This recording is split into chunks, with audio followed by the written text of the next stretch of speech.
অনেক মেয়েদেরকেই কোশ্চেন করলে জানা যাবে যে বিয়েবাড়িতে তোমরা সাজতে যাচ্ছ না খেতে যাচ্ছ। তো অনেকের বেশিরভাগ উত্তর থাকবে, দেখবে বিয়েবাড়িতে সাজগোজই করতে আছি। কিন্তু বস, আমারটা কিন্তু সম্পূর্ণ আলাদা। প্রথম কথা, বিয়েবাড়িতে সেজেগুজে সুন্দর করে যেতেই হবে। তারপরে হচ্ছে খাওয়া দাওয়া। বিয়েবাড়ি যাওয়া মাত্রই কিন্তু খাওয়া দাওয়ার উপর হামলা করতে হবে। তো দেখো, এই ভ্লগটা কবে তোমাদের সাথে শেয়ার করার কথা আর কত দেরি করে শেয়ার করছি। আসলে গ্যালারিতে কোথায় এই ভ্লগটা হারিয়ে গেছিলো খুঁজেই পাচ্ছিলাম না। হঠাৎ করে সব সার্চ করতে করতে আমি এই বিয়েবাড়ির ভ্লগটা কিন্তু পেয়ে গেলাম। আর এটা ছিল আমার ভাইয়ের রিসেপশনের খাওয়া দাওয়া। তো চলো প্রথম থেকে তোমাদের শুরু করি যে কি কি খাওয়া দাওয়া করেছি। এই যে হাতে চলে এসেছে দেখো ফিশ রোল। তো চাটনি দেওয়ার আগেই কিন্তু আমি একদম খেয়েই নিয়েছিলাম। তারপরে দেখলাম যে দু রকম চাটনি দিল, তার সাথে স্যালাড দিল। তো চাটনি স্যালাডের সাথে কিন্তু ফিশ রোলটা দারুণ লেগেছিল খেতে। তারপরে চলে এসেছে কিন্তু নানের সাথে তো চানা মশলা আসবেই। তো আমি নান নিয়ে অপেক্ষা করছিলাম যে কখন চানা মশলা আসবে। চানা মশলা আসলে নান দিয়ে খাওয়া শুরু করব। তো এই দেখো, নান ছিঁড়ে একদম চানা মশলা দিয়ে কিন্তু খাওয়া শুরু করে দিয়েছি।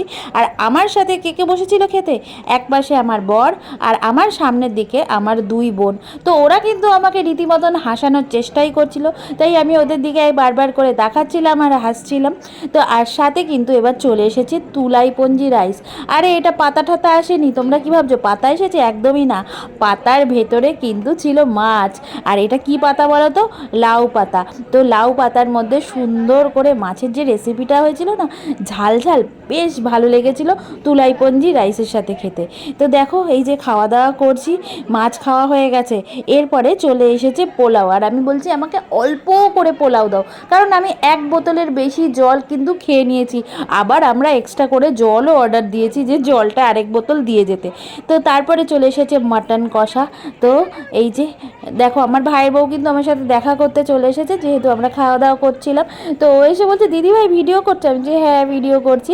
তো ভিডিও ও আমার সাথে একটু হাই হ্যালো করে তারপরে চলে গেল। আর এদিকে আমার পোলাও দিয়ে মাটন কষা কিন্তু খাওয়া হয়ে গেছে।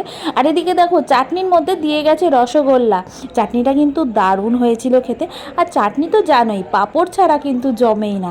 সেটা আমি যদি বাড়িতেও চাটনি করি না, সবসময় কিন্তু পাঁপড়টা সাথেই নিয়ে নিই। তো চাটনি পাঁপড় খাচ্ছি। আর এদিকে কার সাথে গল্প করছি সেটা এখন আর মনে পড়ছে না। ভিডিওতে তাকে আনলে হয়তো তোমাদের সাথে দেখাতে পারতাম। যাই হোক, রসগোল্লা দিয়ে গেছে পাতে, তবে রসগোল্লার রসটা চিপে তারপরেই খেতে হবে, কারণ এতটা পেটটা ভরে গেছিলো যে রসগোল্লার রসটুকু যাওয়ার ক্ষমতা নেই। তারপরে চলে এসেছিলো সুন্দর দুর্দান্ত একটা মিষ্টি, যেই মিষ্টিটা খেতে ছিল অপূর্ব। যাই হোক, মিষ্টির দেখো এই বাটিটা ছেঁচে বুঝে কিন্তু আমি খেয়ে নিলাম। তারপরে চলে এসেছে গরম জল। আরে আমার বরমশাই আমার মুখের সামনে দিয়েই গরম জলের বাটিটা দিয়ে দিল। তো কেমন লাগলো ভিডিও জানিও। খাওয়া দাওয়ার